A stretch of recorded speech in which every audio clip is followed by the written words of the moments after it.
সম্মানিত মুসল্লিয়ানে কেরাম, বিভিন্ন বাসায় অবস্থানরত শ্রবণরত আমার সম্মানিতা মা এবং বোনেরা, সবাইকে আমার প্রাণ উজাড় করা ভক্তিভরা সালাম। আসসালামু আলাইকুম ওয়া রাহমাতুল্লাহ। আমার প্রিয় মুসল্লিয়ানে কেরাম, আপনারা সবাই কেমন আছেন? আলহামদুলিল্লাহ। মহান আল্লাহ সুবহানাহু ওয়া তাআলার দরবারে শুকরিয়া আদায় করি, যে মহান রব্বুল আলামিন আমাদেরকে ভালোবেসে পছন্দ করে সপ্তাহের সর্বশ্রেষ্ঠ দিন আল্লাহ রব্বুল আলামিনের মহান একটি বিধান, পবিত্র একটি বিধান সলাতুল জুমআ আদায় করার উদ্দেশ্যে মসজিদে আগে আগে এসে আল্লাহ রব্বুল আলামিনের আখিরি কালাম কোরআনুল কারীম এবং বিশ্বনবী সাল্লাল্লাহু আলাইহি ওয়াসাল্লামের বিশুদ্ধ হাদিসের আলোকে কিছু আলোচনা করা এবং কিছু আলোচনা শোনার জন্য আগে আগে আসা এবং বসার তৌফিক দিলেন। সেজন্য আমরা সবাই আমাদের মহান আল্লাহর দরবারে শুকরিয়া আদায় করি। আমরা সবাই বলি আলহামদুলিল্লাহ। দুরুদ ও সালাম পেশ করি বিশ্বমানবতার কাণ্ডারি, বিশ্বমানবতার মুক্তির দিশারি, আমাদের নবী, সব নবীদের নবী, দু জাহানের নবী মুহাম্মাদুর রাসূলুল্লাহ। সকলে বলি সাল্লাল্লাহু আলাইহি ওয়াসাল্লাম। আমার প্রিয় মুসল্লিয়ানে কেরাম, আজ আমাদের আলোচনার বিষয় হচ্ছে স্ত্রীর অধিকার। কার অধিকার? আপনারা অনেক ওয়াজে শুনেছেন স্বামীর অধিকারের ওয়াজ। স্বামীর অধিকারের ওয়াজ শুনলে আমাদের পুরুষদের কাছে ভালো লাগে, আমাদের কাছে মজা লাগে, কিন্তু স্বামীর যেভাবে অধিকার আছে ঠিক তেমনিভাবে স্ত্রীদের কিছু অধিকার আছে না নাই? কোরআনুল কারীমে এবং বিশ্বনবী সাল্লাল্লাহু আলাইহি ওয়াসাল্লামের বিশুদ্ধ হাদিসের মধ্যে স্ত্রীদের 10টি অধিকারের কথা বলা হয়েছে। কয়টি অধিকার? 10টি অধিকার আছে। সে 10টি অধিকার সম্পর্কে আজ আমরা আমাদের নির্ধারিত সময়ের মধ্যে আমি আলোচনা করার চেষ্টা করব। আল্লাহ রাব্বুল আলামিন আমাকে সম্পূর্ণ কোরআন এবং বিশুদ্ধ হাদিসের আলোকে আলোচনা করা, আপনাদেরকে আমার আলোচনাগুলো গভীর মনোযোগ সহকারে শোনা, আল্লাহ রাব্বুল আলামিন আমার আলোচনাগুলো আপনাদেরকে বুঝে আল্লাহ রাব্বুল আলামিন বাস্তব জীবনে আমল করার তৌফিক দান করুন। আমরা সবাই বলি আমিন। আল্লাহ রাব্বুল আলামিন কোরআনুল কারীমের 21 নম্বর পারা 4 নম্বর পৃষ্ঠা সূরা রুমের 21 নম্বর আয়াত আল্লাহ রাব্বুল আলামিন বলেন, ওয়া মিন আয়াতিহি আন খালাকা লাকুম মিন আনফুসিকুম আজওয়াজাল লিতাসকুনু ইলাইহা ওয়া জাআলা বাইনাকুম মাওয়াদ্দাতান ওয়া রাহমা। আল্লাহ রাব্বুল আলামিন বলেন, আল্লাহ রাব্বুল আলামিনের এই পৃথিবীর মধ্যে যত নিদর্শন আছে, এ অনেকগুলো নিদর্শনের মধ্যে একটি নিদর্শন হচ্ছে আল্লাহ তোমাদের জন্য, আল্লাহ তোমাদের থেকে, আল্লাহ তোমাদের স্ত্রীদেরকে আল্লাহ ফয়দা করেছেন। সুবহানাল্লাহ। কেন আল্লাহ রাব্বুল আলামিন আমাদের জন্য, আমাদের স্ত্রীদেরকে আমাদের জন্য আল্লাহ রাব্বুল আলামিন কেন দিলেন? আজওয়াজাল লিতাসকুনু ইলাইহা, যেন তোমরা দুনিয়ার ব্যস্ততা থেকে অবসর হয়ে তোমরা যখন বাড়িতে যাবে, তোমরা যখন তোমাদের ঘরের মধ্যে যাবে, যেন তোমরা প্রশান্তি লাভ করতে পারো, যেন তোমাদের কাছে ভালো লাগে, যেন তোমাদের কাছে আনন্দ লাগে, সেই জন্য আল্লাহ আমি তোমাদেরকে স্ত্রী দান করলাম। সুবহানাল্লাহ। এরপর ওয়া জাআলা বাইনাকুম মাওয়াদ্দাতান ওয়া রাহমা, আল্লাহ রাব্বুল আলামিন স্বামী স্ত্রীর সম্পর্ক এত পবিত্র একটি সম্পর্ক আল্লাহ রাব্বুল আলামিন দিলেন যৌবনকালে। স্বামী স্ত্রীর মাঝে আমি আল্লাহ ভালোবাসা দিয়ে দিলাম। বলেন সুবহানাল্লাহ। মরার আগ পর্যন্ত সারা জীবন তো যৌবন থাকবে না, শারীরিক চাহিদা থাকবে না, তাহলে শেষ বয়সে যেন স্বামী স্ত্রী একে যেন অপরকে যেন ছেড়ে যেন না যায়, একজন আরেকজনকে যেন ভুলে না যায়, আমি আল্লাহ মাওয়াদ্দাতাও ওয়া রাহমা, এই ভালোবাসাকে আমি আল্লাহ দয়া দ্বারা আমি আল্লাহ পরিপূর্ণ করে দিলাম। সুবহানাল্লাহ। তাহলে স্বামী স্ত্রীর সম্পর্ক শুধু শারীরিক সম্পর্কের কোনো সম্পর্ক নয়। তাহলে বৃদ্ধ হয়ে গেলে একজন থেকে আরেকজন আলাদা হয়ে যাওয়ার কথা ছিল, কিন্তু স্বামী স্ত্রীর সম্পর্ক এত মুহাব্বতের একটি সম্পর্ক, এত পবিত্র একটি সম্পর্ক। আল্লাহ রাব্বুল আলামিন বলেন ওয়া জাআলা বাইনাকুম মাওয়াদ্দাতাও ওয়া রাহমা, যৌবনকালে একজন আরেকজনকে ভালোবাসে, একজনের কাছে আরেকজনের শারীরিক চাহিদা থাকে, কিন্তু শেষ বয়সে যখন আমার একজন বান্দা, আমার একজন বান্দি যখন বৃদ্ধ হয়ে যায়, তখন একজন আরেকজনের জন্য আমি আল্লাহ তাদের হৃদয়ের মধ্যে দয়া ফয়দা করে দিই। সুবহানাল্লাহ। তাহলে স্ত্রীর 1 নাম্বার অধিকার স্ত্রীদের সাথে সুন্দর আচরণ করা। স্ত্রীর সাথে কি আচরণ করা?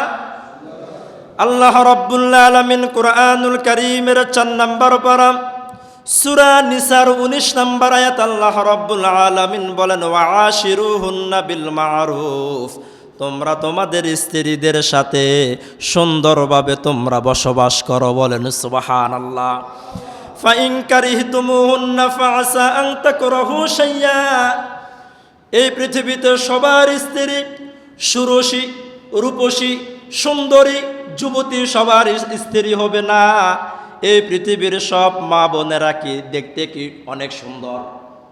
সবাই কি সুন্দর? কথা বলেন। কালো আছে না নাই? কালো আছে, বেটে আছে, দেখতে একটু অসুন্দর আছে। কিন্তু আল্লাহ রাব্বুল আলামিন বলেন ফাইন কারিহতুমুহুন্না ফাআসা আন তাকরাহু শাইয়া, আমার ওই বান্দিকে, যে বান্দিকে আমি আল্লাহ তোমার স্ত্রী হিসাবে আমি আল্লাহ কবুল করেছি, সে স্ত্রী যদি দেখতে যদি একটু কালো হয়, দেখতে যদি একটু বেটে হয়, দেখতে যদি একটু অসুন্দর যদি হয়, হে আমার বান্দারা, সেজন্য তুমি তোমার স্ত্রীকে তুমি অবহেলা করবা না, তুমি তোমার স্ত্রীকে তুচ্ছ তাচ্ছিল্য করবা না, তুমি তোমার স্ত্রীকে অন্য নারীর সাথে তুলনা করবা না। কেন তুলনা করবা না? ওয়ায়াজআলাল্লাহু ফি খায়রান কাসীরা, যে মেয়েটাকে আল্লাহ তোমার স্ত্রী হিসাবে কবুল করলেন, হতে পারে সে মেয়েটা দেখতে একটু কালো, হতে পারে সে মেয়েটা দেখতে একটু বেটে, হতে পারে এই মেয়েটা দেখতে একটু অসুন্দর, হতে পারে এই মেয়ের মধ্যে আল্লাহ ওয়ায়াজআলাল্লাহু ফি খায়রান কাসীরা, তোমার জন্য আল্লাহ কল্যাণ রেখে দিয়েছেন। বলেন সুবহানাল্লাহ। তাহলে যার স্ত্রী যেমন তার জন্য তেমন নিয়ামত কার পক্ষ থেকে? কথা বলেন। তাহলে কোন অবস্থায় অমুকের স্ত্রী সুন্দর, অমুকের স্ত্রী এমন, অমুকের বোর চলাফেরা এমন, কথাবার্তা এমন, এই সমস্ত কথা বলে নিজের স্ত্রীকে তুচ্ছ তাচ্ছিল্য করা যাবে? তাহলে আল্লাহ রাব্বুল আলামিন স্বামীদের উপর স্ত্রীর 1 নাম্বার অধিকার দিলেন, কোন অবস্থায় স্ত্রীর সাথে অসুন্দর আচরণ করা যাবে না, তুচ্ছ তাচ্ছিল্য করা যাবে না। যেমন স্ত্রী আল্লাহ তোমাকে দান করেছেন এতেই সন্তুষ্ট থাকতে হবে, এই কথা বলেছেন কে? স্ত্রীদের দ্বিতীয় আল্লাহ রাব্বুল আলামিনের হাবিব বিশ্বনবী সাল্লাল্লাহু আলাইহি ওয়াসাল্লাম বলেন, জামিউ তিরমিজির 3895 নম্বর হাদিসে আল্লাহর রাসূল বলেন, খয়রুকুম লি আহলিহি, এই পৃথিবীর সবচেয়ে ভালো মানুষকে, এই পৃথিবীর সবচেয়ে দামি মানুষকে, এই পৃথিবীর সবচেয়ে সম্মানিত মানুষকে আল্লাহর রাসূল বলেন খয়রুকুম লি আহলিহি, আল্লাহর যে বান্দা তার স্ত্রীর কাছে ভালো, সে হলো আল্লাহর আসমানের নিচে সবচেয়ে ভালো মানুষ। সুবহানাল্লাহ।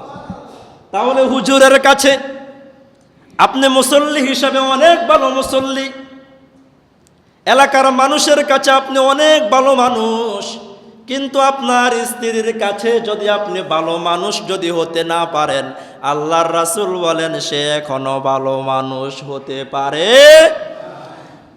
আপনাকে হুজুর একটু অপছন্দ করে, বাহিরের মানুষ দুনিয়াবী স্বার্থের কারণে আপনাকে অপছন্দ করে, কিন্তু আল্লাহ রাসূল বলেন খয়রুকুম লিআহলিহি, তুমি যদি তোমার স্ত্রীর কাছে ভালো স্বামীর পরিচয় দিতে পারো, তুমি হলা এই পৃথিবীর মধ্যে আল্লাহ এবং রাসূলের চোখে ভালো মানুষ। সুবহানাল্লাহ। স্ত্রীর দ্বিতীয় অধিকার, স্ত্রীকে দ্বীনের শিক্ষা দেওয়া। নিজে একা একা আমল করবেন তা যেন না হয়। স্ত্রীর দ্বিতীয় অধিকার হচ্ছে নিজে যা আমল করবেন সে আমলটা আপনার স্ত্রীকেও করাবেন। সুবহানাল্লাহ। আল্লাহ রাব্বুল আলামিন কুরআনুল কারীমের 28 নম্বর পারা 19 নম্বর পৃষ্ঠা সূরা তাহরীমের 6 নম্বর আয়াত আল্লাহ রাব্বুল আলামিন বলেন, ইয়া আইয়ুহাল্লাযীনা আমানু, হে ঈমানদারেরা, উ আনফুসাকুম, তুমি নিজে বাঁচো, ওয়া আহলিকুম, তোমার পরিবারকে বাঁচাও, তোমার স্ত্রীকে বাঁচাও, তোমার সন্তানদেরকে বাঁচাও, নারন, আগুন থেকে। কি থেকে? সবাই কথা বলেন, কি থেকে? এখানে নারন দ্বারা বুঝালেন জাহান্নাম থেকে। ইয়া আইয়ুহাল্লাযীনা আমানু, হে আল্লাহ রাব্বুল আলামিনের ঈমানদার বান্দারা, উ আনফুসাকুম, তুমি নিজে নিজেকে জাহান্নাম থেকে বাঁচাও, তুমি নিজে আল্লাহ রাব্বুল আলামিনের ইবাদত বন্দেগী করো, তুমি শয়তানের রাস্তা থেকে নিজে দূরে থাকো, আর ওয়া আহলিকুম, তোমার স্ত্রীকে, তোমার পরিবারের সদস্যদেরকে তুমি জাহান্নাম থেকে বাঁচাও। সুবহানাল্লাহ। তাহলে আপনাকে আমাকে শুধু একা একা ইবাদত করার জন্য বলেছেন, না পরিবারের সদস্যদেরকে নিয়ে ইবাদত করার জন্য বলেছেন? আমাদের মুসল্লিদের মাঝে এমনও কিছু মুসল্লি আছে, ফজরের সময় তিনি মসজিদে এসে ফজরের নামাজ পড়ে, কিন্তু বাড়িতে ওনার স্ত্রী ঘুমায়। আছে না নাই? আপনি মসজিদে এসে জুমার সালাত পড়ার জন্য আপনি মসজিদে আসলেন, কিন্তু আপনার যুবক ছেলে ঘরের মধ্যে শুয়ে আছে। আপনি ফজরের সময় মসজিদে আসলেন, আপনার 20 বছরের যুবক ছেলে ঘরের মধ্যে শুয়ে আছে। আপনি ফজরের সালাত আদায় করার জন্য আপনি মসজিদে আসলেন, আপনার 16-17 বছরের যুবতী মেয়ে ঘরের মধ্যে শুয়ে আছে। আল্লাহ রাব্বুল আলামিন বলেন, তোমার স্ত্রী ঘুমায়, তোমার ছেলে ঘুমায়, তোমার মেয়ে ঘুমায়, আর তুমি ফজরের সময় মসজিদে এসে বড় বুজুর্গ হয়ে গেলা। হে আমার বান্দারা, এমন বুজুর্গের কোনো প্রয়োজন আল্লাহ রাব্বুল আলামিনের নাই। ইয়া আইয়ুহাল্লাযীনা আমানু কু আনফুসাকুম, নিজে যেভাবে জাহান্নাম থেকে বাঁচা প্রয়োজন, ওয়া আহলিকুম নার, পরিবারের সদস্যদেরকে জাহান্নাম থেকে বাঁচানো দরকার। আছে না নাই? তাহলে নিজে একা একা ইবাদত করব, না পরিবারের সদস্যদেরকে করাবো? কথা বলেন। সুনানে আবু দাউদের 1308 নম্বর হাদিস, আল্লাহর রাসূল সাল্লাল্লাহু আলাইহি ওয়াসাল্লাম মসজিদে নববীর মধ্যে আপনারা যেভাবে আমার সামনে বসে আছেন, আল্লাহর রাসূলের সামনে সাহাবায়ে কেরাম বসে আছে। কারা বসে আছে? আল্লাহর রাসূল দোয়া করেন, রহিমাল্লাহু রাজুলান, আল্লাহর রাসূল দোয়া করে, রহিমাল্লাহু রাজুলান, হে আল্লাহ, আপনি আপনার অমুক বান্দার উপর দয়া করেন। কি বলেছে? হে আল্লাহ, আপনি আপনার অমুক বান্দার উপর কি করেন? দয়া করেন। ক্বামা রাজুলাম মিনাল লাইলি ফাসাল্লা, আল্লাহর যে বান্দা রাতের বেলায় উঠে তাহাজ্জুদ নামাজ পড়ে, বলেন সুবহানাল্লাহ। যারা রাতের বেলায় উঠে তাহাজ্জুদ নামাজ পড়ে তাদের জন্য দোয়া করেছেন কে? আল্লাহর রাসূল। কে? আল্লাহর রাসূল দোয়া করলে সেই দোয়া কি মিস হবে? নবীরা হাত তুলতে দেরি, সেই হাত আল্লাহ কখনো খালি হাতে ফিরিয়ে। তাহলে আল্লাহর রাসূল দোয়া করলেন, হে আল্লাহ, আপনি আপনার ওই বান্দার উপর দয়া করেন, ওই বান্দার উপর আপনি রহম করেন। ক্বামা মিনাল লাইলি ফাসাল্লা, আল্লাহর যে বান্দা রাতে উঠে কিসের নামাজ পড়ে? তাহাজ্জুদ নামাজ। কিসের নামাজ?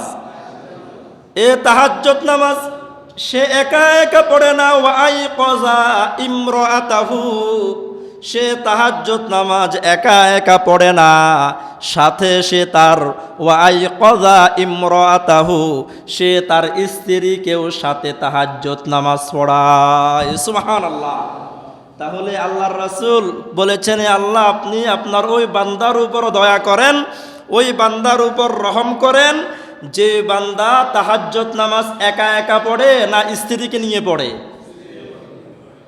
হে আল্লাহ আপনি আপনার ওই বান্দার উপর আপনি দয়া করেন, ওই বান্দার উপর আপনি রহম করেন, ওই পরিবারের সদস্যদের উপর আপনি দয়া করেন যে পরিবারের সদস্যরা, যে পরিবারের পুরুষ নিজে তাহাজ্জুদ নামাজ পড়ে, একা একা পড়ে না, তার স্ত্রীকে সাথে নিয়ে আল্লাহর যে বান্দা তাহাজ্জুদ নামাজ পড়তে পারে, ফজরের সময় নিজে উঠে আবার স্ত্রীকে আল্লাহর যে বান্দা উঠায়, তাদের উপর আপনি রহম করেন। বলেন সুবহানাল্লাহ। ফাইন আবাতনা তাজা ফি ওয়াজহিল মা, যদি তোমার স্ত্রী যদি উঠতে যদি না চায়, স্ত্রীর চোখে যদি খুব বেশি ঘুম হয়, প্রয়োজনে একটু পানি ছিটিয়ে তোমার স্ত্রীর মুখের মধ্যে দাও। বলেন সুবহানাল্লাহ। তারপরও একা একা বুজুর্গ হওয়ার কোনো প্রয়োজন নাই, তুমি বুজুর্গ হলে তোমার স্ত্রীকে নিয়ে তুমি বুজুর্গ হয়ে যাও। বলেন সুবহানাল্লাহ।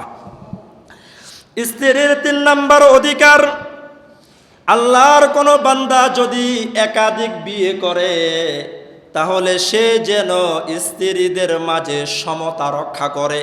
কেউ যদি একাধিক বিয়ে করে তাহলে একজন স্ত্রীর প্রতি আন্তরিকতা বেশি, আরেকজনের প্রতি কম, তাহলে সে আল্লাহর কাছে জবাব দেওয়া লাগবে নাকি লাগবে না? কথা বলেন। আল্লাহর রাসূল সাল্লাল্লাহু আলাইহি ওয়াসাল্লামকে আল্লাহ রাব্বুল আলামিন বলেন, একজন পুরুষ কয়টা বিয়ে করতে পারে? কথা বলেন। এটি কিসের আইন? কোরআনের আইন। কিসের আইন?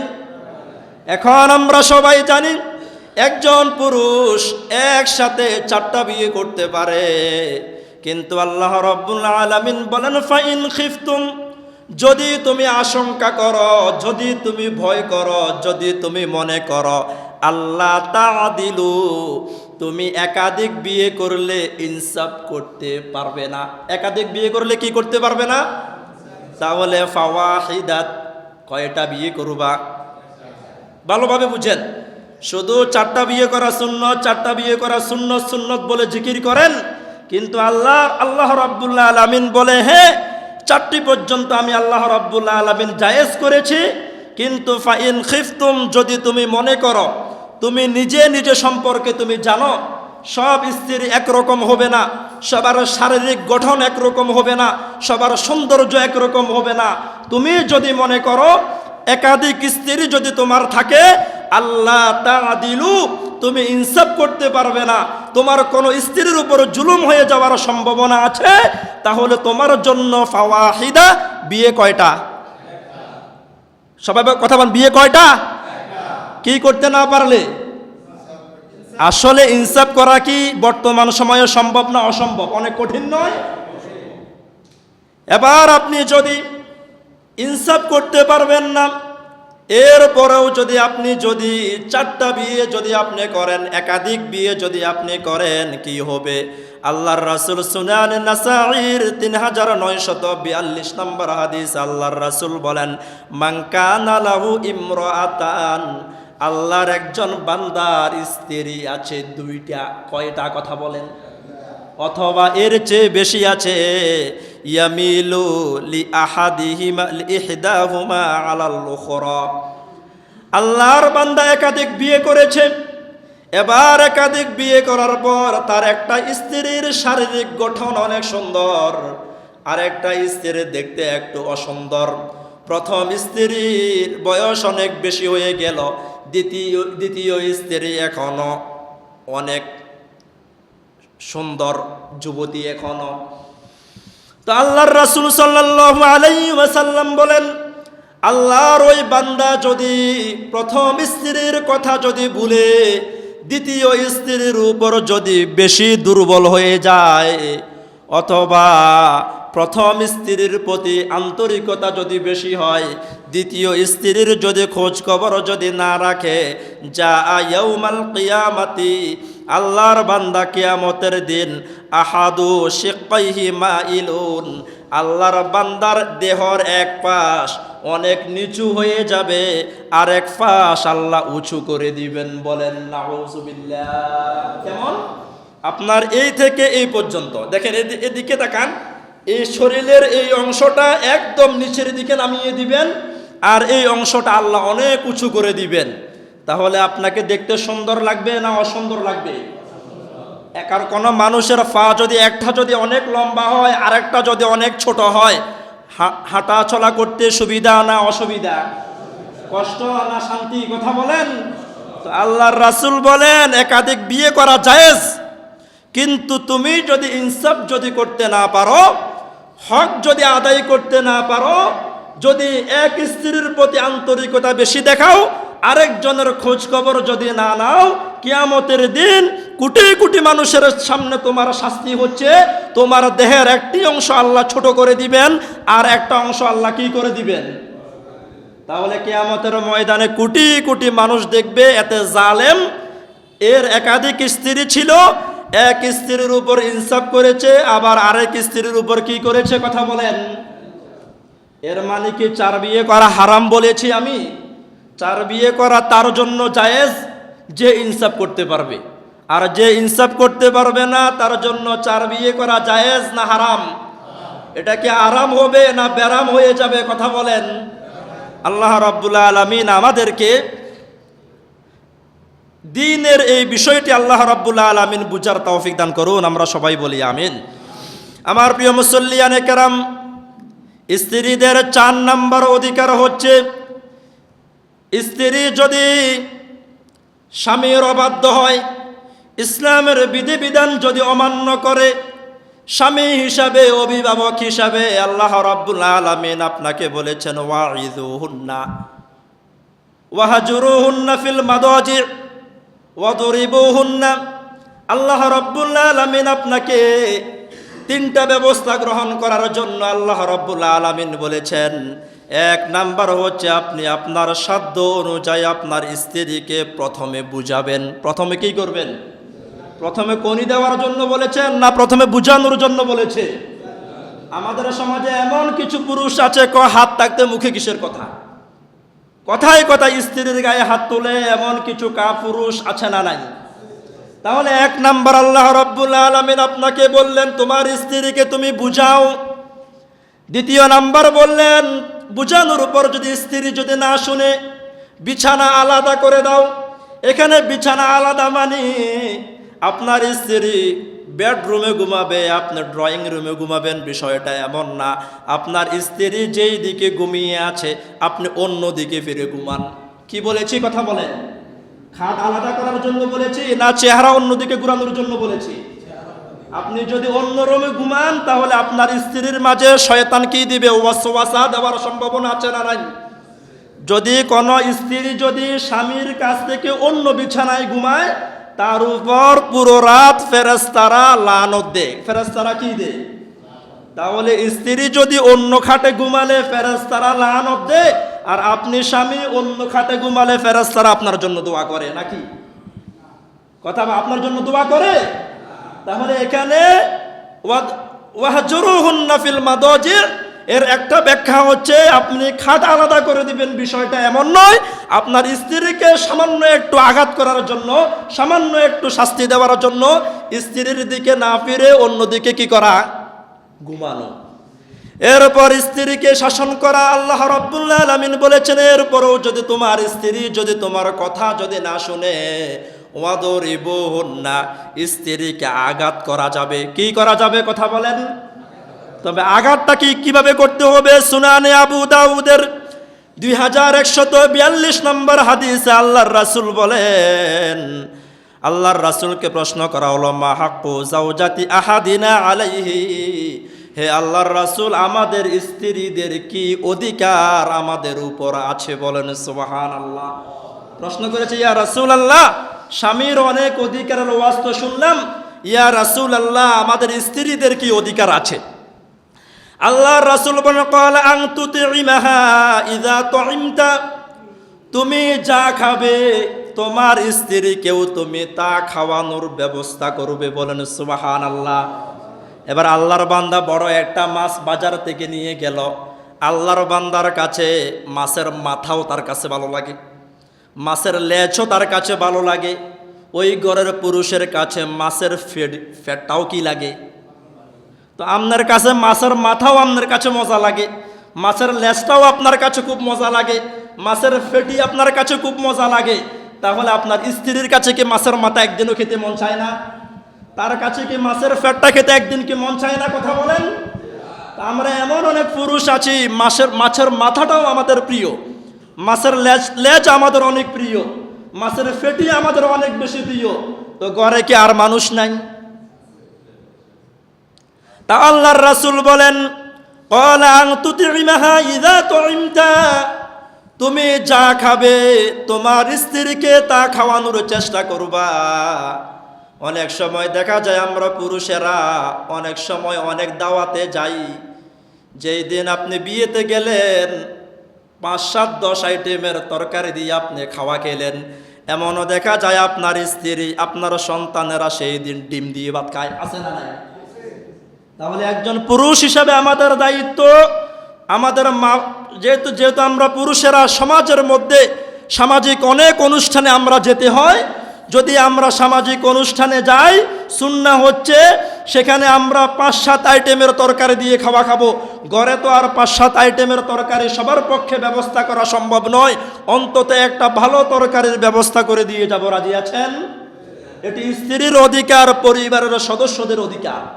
এই অধিকার থেকে স্ত্রীর এরপর আরেকটি অধিকার হচ্ছে, তুমি যা পরিধান করবা, যে মানের জামা কাপড় পরিধান করবা, তোমার স্ত্রীকেও সেই মানের জামা কাপড় পরিধান করাও। বলেন সুবহানাল্লাহ। অনেক পুরুষ আছে নিজের জন্য 5,000 টাকা দিয়ে পাঞ্জাবি কিনে, আর তোমার সামর্থ্য আছে তখন তুমি তোমার স্ত্রীর জন্য কৃপণতা করে তখন স্ত্রীর জন্য 500 টাকা 1,000 টাকা দিয়ে একটা শাড়ি কিনে। আছে না নাই? আপনি আপনার জন্য 5,000 টাকা দিয়ে একটা পাঞ্জাবি কিনতে পারলেন, আপনি আপনার জন্য 2,000 টাকা দিয়ে একটা শার্ট কিনতে পারলেন। আপনার নিজের জন্য খরচ করার সময় আপনার মনটা অনেক বড়, কিন্তু স্ত্রীদের জন্য খরচ করার ক্ষেত্রে কিছু কিছু পুরুষের মনটা অনেক ছোট হয়ে যায়। আছে না নাই? আমার ভাইয়েরা, স্বামীর পোশাকের দিকে তাকালে স্ত্রীর পরিষ্কার পরিচ্ছন্নতা প্রকাশ পায়। আপনার স্বামী বাহিরে যাবে, আমার মা বোন যারা শুনছেন, আপনার স্বামী দুনিয়ার অনেক কাজের মধ্যে আপনার স্বামী ব্যস্ত। আপনার স্বামীর জামার মধ্যে যদি ময়লা হয়, আপনার স্বামীর টুপির মধ্যে যদি ময়লা হয়, আপনার স্বামীর লুঙ্গির মধ্যে যদি ময়লা হয়, এটাকে আপনি স্বাভাবিকভাবে নেবেন না। আপনার স্বামীর চলাফেরা দেখতে যদি অসুন্দর হয়, তার জামা যদি অসুন্দর হয়, তাহলে বোঝা যাবে সেই ঘরের যে স্ত্রী আছে সে পরিষ্কার পরিচ্ছন্ন নয়। আর স্ত্রীর পোশাকের দিকে তাকালে স্বামীর ব্যক্তিত্ব প্রকাশ পায়। বলেছি, স্বামীর পোশাকের দিকে তাকালে স্ত্রীর পরিষ্কার পরিচ্ছন্নতা বোঝা যায়, আর স্ত্রীর পোশাকের দিকে তাকালে স্বামীর ব্যক্তিত্ব প্রকাশ পায়। স্বামীর কি প্রকাশ পায়? আপনার মধ্যে ব্যক্তিত্ব আছে কিনা? যে পুরুষের ব্যক্তিত্ব আছে সে পুরুষের স্ত্রী ফ্যাট এবং ফিট দেখিয়ে কোনো অনুষ্ঠানে অংশগ্রহণ করতে পারে? যে পুরুষের ব্যক্তিত্ব আছে তার স্ত্রী বেপরদায় চলাফেরা করতে পারে? কথা বলেন। তাহলে আল্লাহর রাসূল বলেন, ওয়াতাকসুহা ইযা তাসাইতা, তুমি যেই মানের জামা কাপড় পরিধান করবা তোমার স্ত্রীকেও সেই মানের জামা কাপড় পরিধান করানোর ব্যবস্থা করবা। ওয়ালা তাদরিবিল ওয়াজহা, কোনো কারণে যদি স্ত্রীকে যদি আঘাত করতে হয়, কোনো অবস্থায় স্ত্রীর মুখের মধ্যে আঘাত করা যাবে? কোথায় আঘাত করা যাবে না? কথা বলেন। আমার প্রিয় দ্বীনি ভাইয়েরা, আল্লাহ রাব্বুল আলামিনের নবী আদম আলাইহিস সালামের পুরো আকৃতি আল্লাহ রাব্বুল আলামিন ফেরেশতাদের মাধ্যমে তৈরি করলেন, আর চেহারাটা আল্লাহ রাব্বুল আলামিন স্বয়ং নিজ হাতে আল্লাহ দান করলেন, বলেন সুবহানাল্লাহ। তাহলে মানুষের এই মুখের দাম আছে না নাই? আমরা অনেক সময় অনেক শিক্ষকও আছি, আমাদের ছাত্রদেরকে কি থাপ্পড় দিয়ে মুখের মধ্যে আঘাত করি, কিন্তু আল্লাহর রাসূল নিষেধ করেছেন কোন অবস্থায় আল্লাহর কোন বান্দা বান্দিকে মুখের মধ্যে কি করা যাবে না, আঘাত করা যাবে না। এরপরে ওয়ালা তুকাব্বিহ, তোমার স্ত্রী যদি তোমার অবাধ্য হয়ে যায়, স্ত্রীকে কখনো গালিগালাজ করা যাবে না। কি করা যাবে না? সামান্য ফিটে আঘাত করা যাবে, কিন্তু কোন অবস্থায় পিতা মাতার নাম নিয়ে, স্ত্রীর বংশমর্যাদা নিয়ে কখনো স্ত্রীকে গালিগালাজ করা যাবে। আপনি বিয়ের আগে দেখেন নাই তার বংশমর্যাদা কম, আপনি বিয়ের আগে দেখেন নাই মেয়েটা দেখতে একটু অসুন্দর, আপনি বিয়ের আগে দেখেন নাই মেয়েটার বাবার টাকা পয়সা এত বেশি নাই, কিন্তু আপনি বিয়ের আগে বারবার দেখেন। আল্লাহর রাসূল বলেছেন তুনকাহুল মারআতু লিআরবা, বিয়ের আগে একটা মেয়ের 4টা বিষয় দেখা হয়। লিমালিহা, তাদের টাকা পয়সা আছে কিনা, ওয়ালি হাসাবিহা, বংশগত মর্যাদা আছে কিনা, ওয়ালি জামালিহা, সে দেখতে সুন্দর কিনা, ওয়ালি দীনিহা, তার মধ্যে ধার্মিকতা আছে কিনা। এই বিয়ের আগে 4টি বিষয় দেখার জন্য বলেছেন আল্লাহর রাসূল। দেখার জন্য বলেছেন কে? এখন আপনি সব দেখার পর আপনার ব্যবসায় একটু মন্দা, শ্বশুরের কাছে টাকা চেয়েছেন, এখন টাকা দেয় না, এবার স্ত্রীকে ফিটা শুরু করে, এইরকম কিছু কাপুরুষ আছে না নাই? বিয়ের আগে আপনি মেয়েটাকে বারবার দেখে আপনি বিয়ে করলেন, মেয়েটা গায়ের রং একটু শ্যামলা, সুন্দর নয়, আপনি বারবার দেখেছেন না, এখন আবার আরেকজনের স্ত্রীর সাথে আপনি তুলনা দেন। তাহলে আল্লাহর রাসূল বলেছেন কোন অবস্থায় স্ত্রীকে তুচ্ছ তাচ্ছিল্য করা যাবে না, স্ত্রীর অসম্মান হয় এমন কোন শব্দ কোন স্বামীর মুখ থেকে বের করা যাবে। আপনি বিয়ের আগে বারবার দেখেন, কিন্তু একটা মেয়েকে বিয়ে করে নিয়ে আসার পর আপনি মেয়েটা দেখতে কালো, এরপরে মেয়ের বাবার টাকা নাই, মেয়ের বাবার নজর ছোট, মেয়েদের বংশমর্যাদা নাই।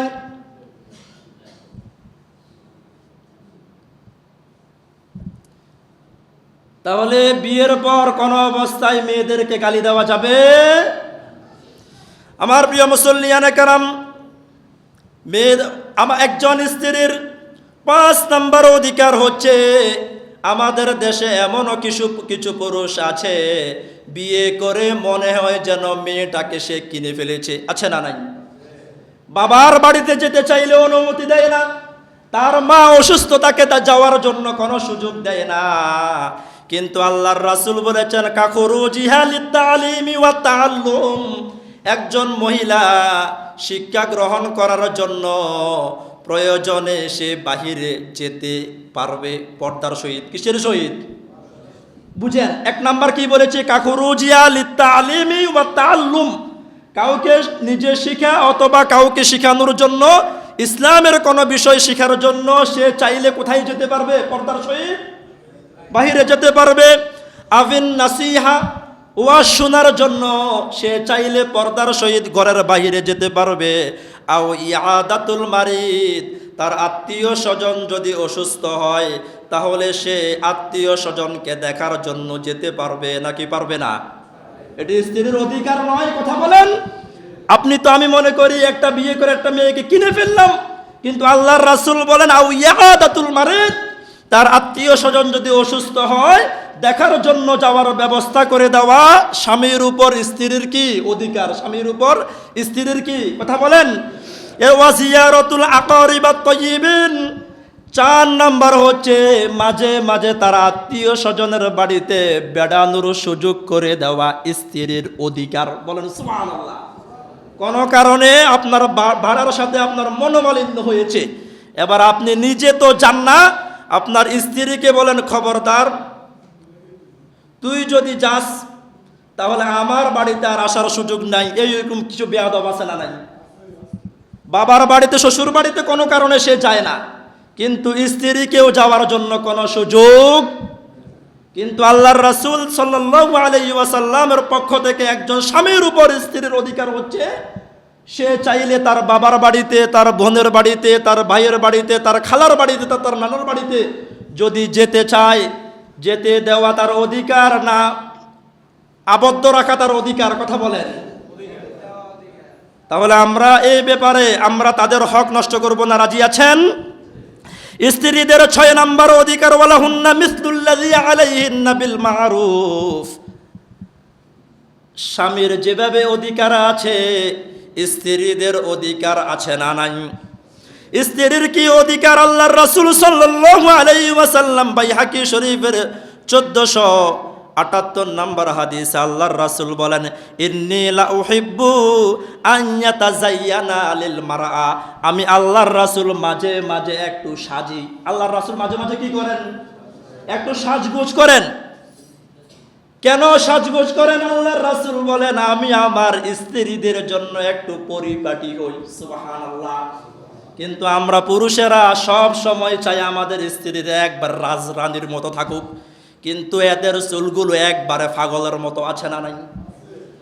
দাড়ি আপনাকে আল্লাহর রাসূল রাখার জন্য বলেছেন, এক মুষ্টি আপনি রাখেন, কিন্তু এতে দাড়ি রাখে পাগলের মতো, আছে না নাই?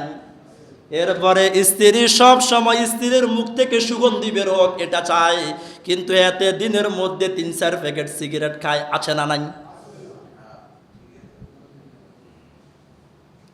তা আল্লাহর রাসূল বলেন, তুমি যেভাবে চাও তোমার স্ত্রী সব সময় পরিপাটি থাকুক, সব সময় গোজ গাছ থাকুক, সব সময় সুন্দরভাবে থাকুক, তাহলে ঠিক তেমনি ভাবে তোমার স্ত্রীও তো চায় তুমি একজন স্বামী হিসাবে তুমিও পরিপাটি থাকা দরকার, আছে না নাই?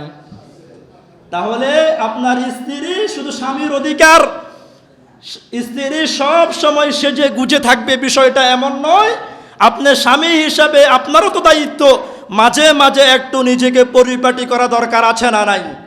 এর বয়স 40 বছর, দেখলে মনে হয় 70 বছরের বুড়ো হয়ে গেছে। জামা কাপড়ের থেকে দুর্গন্ধ, মুখ থেকে দুর্গন্ধ, বগলের নিচ থেকে দুর্গন্ধ, আর কিছু নাই বললাম। তাহলে আমার প্রিয় দিনী ভাইয়েরা, স্ত্রীর অধিকার হচ্ছে মাঝে মাঝে কি হওয়া? কথা বলেন, পরিপাটি। মাসের মধ্যে একবার শেভ করা। শেভ বলতে আমি একবারে ক্লিন শেভের কথা বলি না, আমরাও তো শেভ করি, এই অংশটুকু শেভ করি সুন্দরভাবে, মাসের মধ্যে একবার চুল কাটি। তাহলে ঠিক তেমনিভাবে আমাদের মা বোনেরা নিজেদেরকে যেভাবে গুছিয়ে রাখে, স্বামী হিসাবে স্ত্রীর সামনে নিজেকে সুন্দরভাবে উপস্থাপন করা স্ত্রীর কি? কথা বলেন, অধিকার। শুধু স্বামীর অধিকারের ওয়াজ শুনলে ভালো লাগে, স্ত্রীর অধিকারের ওয়াজ শুনলে আমাদের কাছে আর ভালো লাগে না। আমার প্রিয় মুসল্লিয়ানে কেরাম, স্ত্রীর 7 নম্বর অধিকার হচ্ছে স্ত্রীর প্রতি সুধারণা রাখা। কি ধারণা? স্ত্রী 1 মিনিট কথা বলেছে, এবার আবার এমন অনেক বেড়া আছে বউ ওয়াশরুমে গেলে এতে আবার বউর মোবাইল চেক করে, আছে না নাই? তো এত সন্দেহ থাকলে তোমাকে বিয়ে করতে বলছে কি? গত শনিবার ফরিদগঞ্জ গেলাম, একটা ছেলে আমাদের সাথে আরো কয়েক বছর আগে রাইপুর আলিয়ার ভাইস প্রিন্সিপালের কাছে প্রাইভেট পড়েছে। পরে ওই ছেলেটাকে তার বন্ধু সম্পর্কে প্রশ্ন করলাম, ওই ভাইয়ের কি অবস্থা? তো এখন বলে, ভাইকে আমি বিয়ে করালাম, খুব সুন্দর একটা মেয়ে বিয়ে করালাম, কিন্তু হেতের বউ মসজিদের মেহরাবে বলছি, ভাই অসত্য কথা বলার সুযোগ নাই। হেতের বউ এক জায়গায় কথা বলছে, কথা বলার পর বউকে বলছে, দেখি তুমি কার সাথে মোবাইল দিয়ে কথা বলছো দেখি। এবার বউ মোবাইল দেয় না, এবার বউয়ের গায়ে একটা থাপ্পড় দিছে, বউ দিছে তারে কি দিছে? এই কামড় নিয়ে স্বামী স্ত্রীর মধ্যে তালাক হয়ে গেছে। তা আল্লাহর রাসূল 1500 বছর আগে বলেছেন, একজন আরেকজনকে বেশি সন্দেহ করবা না, একজন আরেকজনকে বিশ্বাস করবা, সুধারণা রাখবা, তাহলে সংসার কি হবে? টিকসই হবে, মজবুত হবে, শান্তি হবে। আর স্বামী বাজারে গেলে যদি স্ত্রীর সন্দেহ হয়, স্ত্রী তার ভাইয়ের সাথে মামার সাথে কথা বললে যদি স্বামীর সন্দেহ হয়, তাহলে এই সংসার কি শান্তি হবে না অশান্তি হবে? আল্লাহর রাসূল সাল্লাল্লাহু আলাইহি ওয়াসাল্লাম বলে, আল্লাহর রাসূল সাল্লাল্লাহু আলাইহি ওয়াসাল্লাম বলে, হুসনুজ জন্নি মিন হুসনিল ইবাদ। স্বামী স্ত্রী একজন আরেকজনের ব্যাপারে সুধারণা রাখা, এটাও একটা ইবাদত। বলেন সুবহানাল্লাহ। স্বামী স্ত্রী একজন আরেকজনকে সন্দেহ করা ইবাদত না বিশ্বাস করা ইবাদত? কিন্তু আপনার স্ত্রী যদি আপনি যদি জানেন বাস্তবে খারাপ কোনো বিষয়ের সাথে জড়িত, সেই ক্ষেত্রে তো আপনি ব্যবস্থা নেবেন। কিন্তু ছোটোখাটো বিষয়ে স্ত্রীকে খুব বেশি সন্দেহ করা যাবে? আমরা সন্দেহ করব না আত্মবিশ্বাস নিয়ে চলবো? কথা বলেন। আল্লাহ রাব্বুল আলামিন আমাদেরকে তৌফিক দান করুন, আমরা সবাই বলি আমিন। স্ত্রীদের 8 নম্বর অধিকার হচ্ছে বিয়ে করে সবাই নবাবজাদা হয়ে যাওয়া, না স্ত্রীর কাজে কিছু কিছু সময় সহযোগিতা করা। আল্লাহর রাসূল যুদ্ধের ময়দান থেকে এসে দেখেন আয়েশা রাদিয়াল্লাহু তাআলা আনহা ঘুমিয়ে গেলেন। এবার আল্লাহর রাসূল চিন্তা করলেন ছোট মানুষ ঘুমিয়ে গেল, আল্লাহর রাসূল তরবারি খুলে সবজি কাটা শুরু করলেন। কি কাটা শুরু করলেন? কোথায় থেকে আসলেন? আরে যুদ্ধের ময়দান কি সহজ ময়দান না কঠিন ময়দান? যুদ্ধ করতে করতে ক্লান্ত হয়ে গেলেন, সেখান থেকে এসে আল্লাহর রাসূল সবজি কুটে, আর আপনি আমি দোকান থেকে গেলে যদি রান্না হয় নাই, আপনার আমার মেজাজ 100 ডিগ্রির উপরে গরম হয়ে যায়, আছে না নাই?